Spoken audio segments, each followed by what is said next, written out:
नमस्कार दोस्तों, एक और वीडियो में आपका स्वागत है। इस वीडियो में हम नंबर सिस्टम के कुछ क्वेश्चन सॉल्व करेंगे जो कि रिमाइंडर थ्योरम पर बेस्ड होंगे। तो चलिए वीडियो को शुरू करते हैं। इसमें मैं आपको क्वेश्चन के साथ ही कॉन्सेप्ट बताता जाऊंगा, तो वीडियो को लास्ट तक जरूर देखना। पहला क्वेश्चन लिखा हुआ है 171 इंटू 172 इंटू 173 को 17 से डिवाइड करने पर शेषफल कितना होगा। क्वेश्चन है 171 इंटू 172 इंटू 173, इसको हमें डिवाइड करना है 17 से और हमें बताना है कि इसको डिवाइड करने के बाद शेषफल कितना बचेगा। अगर हम ऊपर वाली संख्याओं को मल्टीप्लाई करके 17 से डिवाइड करते हैं तो इसमें बहुत ज़्यादा टाइम लगेगा। इसके लिए तरीका क्या होता है कि हम इनको अलग अलग डिवाइड करेंगे। अगर हम 17 से 171 को डिवाइड करते हैं तो यहाँ पर जो शेषफल बचेगा वो कितना हो जाएगा, एक, क्योंकि 17 धामा 170 होगा, एक बच जाएगा। इसको डिवाइड करेंगे तो यहाँ पर दो बचेगा और 173 को डिवाइड करेंगे तो यहाँ पर तीन बचेगा। ये क्या है, शेषफल हमने लिख लिया है। अब बीच में हमारे पास मल्टीप्लाई लगा हुआ है तो हम क्या करेंगे, इनको मल्टीप्लाई कर देंगे। अब अगर इनको मल्टीप्लाई करेंगे तो कितना आ जाएगा, तीन दूनी छः, छः कम छः, छः को 17 से डिवाइड करना है। छः को 17 से हम डिवाइड नहीं कर सकते, तो हमारे पास आंसर क्या आ जाएगा, जो रिमाइंडर बचेगा वो कितना हो जाएगा, छः हो जाएगा। यही हमारे क्वेश्चन का आंसर होगा। दूसरा क्वेश्चन देखते हैं। लिखा हुआ है 5 की पावर 501 को 126 से डिवाइड किया जाता है तो शेषफल के रूप में क्या प्राप्त होता है। 5 की पावर कितना लिखा हुआ है, 501, इसे हमें डिवाइड करना है 126 से। तो हम इसको डायरेक्टली तो सॉल्व नहीं कर सकते। इसके लिए तरीका क्या है कि हम 5 को 126 के पास में बना लेते हैं। इसके लिए हम क्या करेंगे, 5 की पावर 3 ले लेंगे, क्योंकि 5 की पावर 3 125 होता है और वो 126 के पास में है। इसकी कितनी पावर आएंगे तो हम इसको डिवाइड कर देंगे। 3 से अगर इसको डिवाइड करेंगे तो कितना आ जाएगा, 3 एकम 3, 2 बचेगा 20, 3 छंग 18, 2 बचेगा 21, 3 सत 21। ये हो जाएगा 5 की पावर 3 की पावर 167।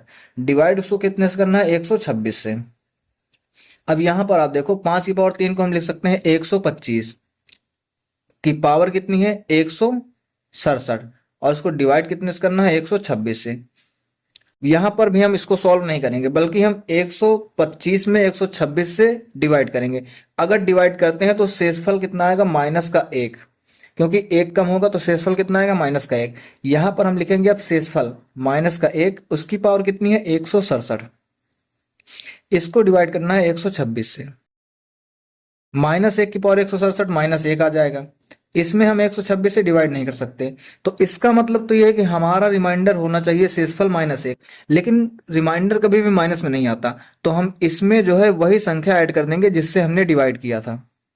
तो हमारा रिमाइंडर कितना आ जाएगा, 125। ये हमारे क्वेश्चन का आंसर हो जाएगा। तीसरा क्वेश्चन देखते हैं।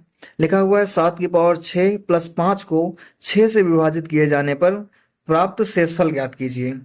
क्वेश्चन क्या है कि 7 की पावर 6 और प्लस 5, इसको हमें डिवाइड करना है 6 से और हमें बताना है कि रिमाइंडर कितना होगा।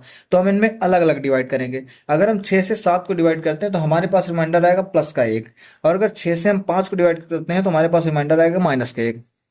अब यहाँ पर थोड़ा आप कॉन्सेप्ट समझिए। रिमाइंडर जो होते हैं वो दो टाइप के होते हैं, एक तो होता है निगेटिव और दूसरा होता है पॉजिटिव। एग्जाम्पल के लिए अगर हम मान लेते हैं कि हम 5 को डिवाइड कर रहे हैं 3 से, तो या तो हम 3 के टेबल इसमें दो बार पढ़ेंगे, 3 दूनी 6 हो जाएगा, तब हमारे पास रिमाइंडर कितना आएगा, माइनस का एक। और अगर इसमें हम टेबल एक बार पढ़ते हैं तो 3 एकम 3 प्लस का 2 बचेगा। हम वो रिमाइंडर लेते हैं जो कि छोटा होता है, इससे हमारी कैलकुलेशन आसान हो जाती है। यहाँ पर भी हमने वही किया कि 6 से अगर 5 में डिवाइड करेंगे तो माइनस का एक रिमाइंडर आएगा। अब यहाँ पर अगर हम लिखते हैं तो हो जाएगा प्लस के 1 की पावर 6 लिखा हुआ है, रिमाइंडर यह है हमारा, और आगे माइनस का एक हो जाएगा। अब यहाँ पर क्या हो जाएगा कि जो प्लस का एक, इसकी पावर 6 एक हो जाएगी, और आगे माइनस का एक है तो ये मिलकर कितना हो जाएगा, जीरो। हमारा रिमाइंडर कितना आ गया, जीरो, और ये हमारे क्वेश्चन का आंसर हो जाएगा। चौथा क्वेश्चन देखते हैं। लिखा हुआ है किसी संख्या को 45 से भाग देने पर शेषफल 28 बचता है, उसी संख्या को 15 से भाग देने पर शेषफल क्या होगा। तो कोई एक संख्या है जिसको अगर हम 45 से भाग देते हैं तो शेषफल कितना बच रहा है, 28 बच रहा है। क्वेश्चन कह रहा है अगर इसी संख्या को हमने 15 से डिवाइड किया होता तो शेषफल कितना बचता। सिंपल सा तरीका क्या है कि जो भी हमारे पास शेषफल दिया हुआ है उसको हम दी गई संख्या से डिवाइड कर देंगे। 15 से क्वेश्चन में पूछा गया तो 15 से डिवाइड कर देंगे तो टेबल एक बार जाएगी, 15 एकम 15, 13 बच जाएगा। अब इसमें आगे टेबल नहीं जाएगा तो हमारे क्वेश्चन का यही आंसर हो जाएगा। रिमाइंडर कितना आ जाएगा, 13 आ जाएगा। पांचवा क्वेश्चन देखते हैं।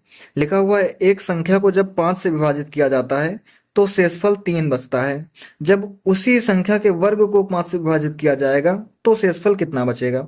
कोई एक संख्या है, पहले क्वेश्चन में लिखा हुआ है कोई एक संख्या है जिसको अगर 5 से डिवाइड किया जाता है तो शेषफल कितना आता है, 3 आता है। अब क्वेश्चन कह रहा है अगर इसी संख्या के स्क्वायर को 5 से डिवाइड किया जाएगा तो रिमाइंडर कितना आएगा। रिमाइंडर के केस में होता है अगर संख्या का स्क्वायर होगा तो रिमाइंडर का भी स्क्वायर हो जाएगा, यानी कि यहाँ पर रिमाइंडर कितना आ जाएगा, 9। लेकिन अगर हम 5 से डिवाइड कर रहे हैं तो 5 के केस में 9 नहीं बचेगा, बल्कि इसमें 5 की टेबल और चली जाएगी, उससे हम डिवाइड कर देंगे तो 5 एकम 5, रिमाइंडर हमारा कितना आ जाएगा, 4 आ जाएगा। तो ये हमारे क्वेश्चन का आंसर हो जाएगा।